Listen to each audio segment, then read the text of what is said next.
si Janela Bianca Tiagila.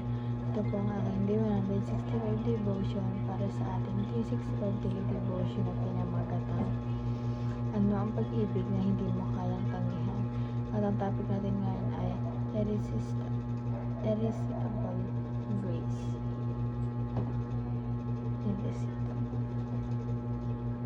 Sabi po dito yung concept ng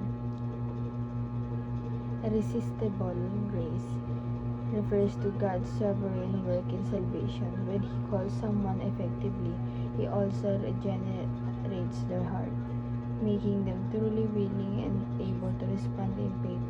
While the term may sound like God is forcing people to believe, it actually means He performs the heart so that a person really joyfully chooses Christ.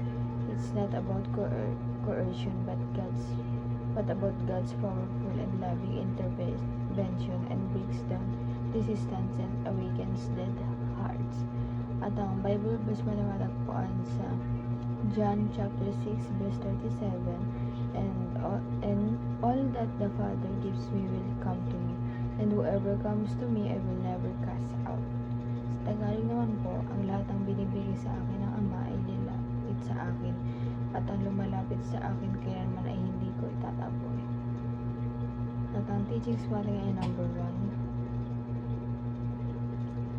1. God's grace in salvation is irresistible.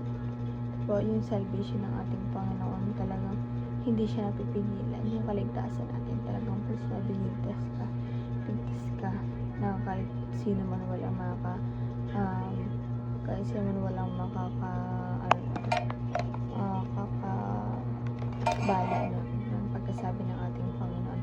Pero syempre, kailangan natin may work of action din naman yun, na kailangan sumusunod tayo sa Kanya at nananampalataya tayo.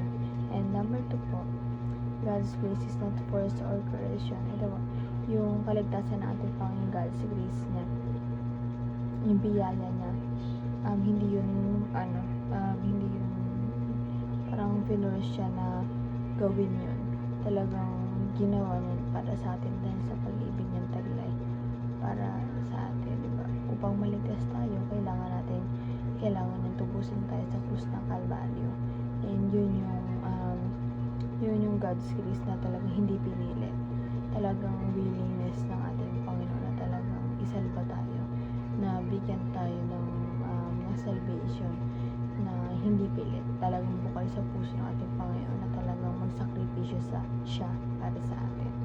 And number 3 naman po, God's grace leads to willing surrender. Diba, yung biyaya ng Panginoon, yung dahil sa biyaya natin natanggap, parang nagilid na to para sa willing natin sumuko or surrender sa Kanya, ibigay lahat, isuko lahat sa Kanya ng problema, ng kasiyahan, lahat ng emosyon dapat sinusuko natin, hindi lang sa tuwing may kailangan tayo or may problema tayo. Kailangan sa tuwing masaya din tayo or anything na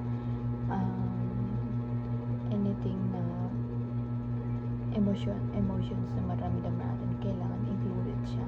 Dapat hindi lang talaga puro sa lungkot, dapat sa kasiyahan din kasama natin siya. At application naman po, paano natin ma-apply sa ating buhay. Love God because He first loved us. Diba? Mahalin po natin yung ating Panginoon kasi yung time na walang nagmamahal sa atin, siya mismo yung unang nagmahal sa atin bago natin siya mahalin. Diba? Kahit na sobrang makasalanan tayo, siya mismo yung unang nagmahal sa ating mga tao. And wala rin naman tayong ibang dahilan para hindi siya mahalin, dahil binibigyan sa atin lahat.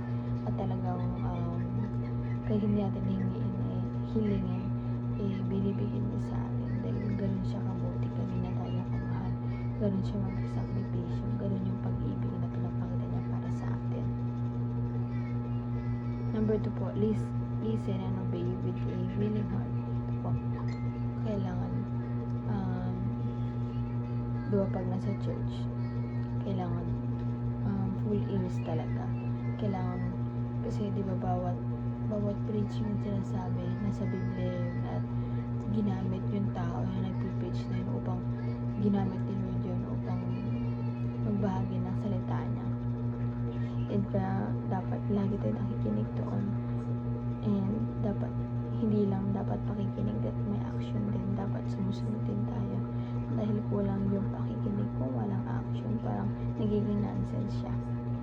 And lastly po, live by the grace of God. Dito po, mamuhay po tayo sa biyaya ng ating Panginoon, ating Diyos, na di ba ang saya mamuhay kung sa ganung paraan ka mamuhay, yung punong-puno ng biyaya at alam mong safe.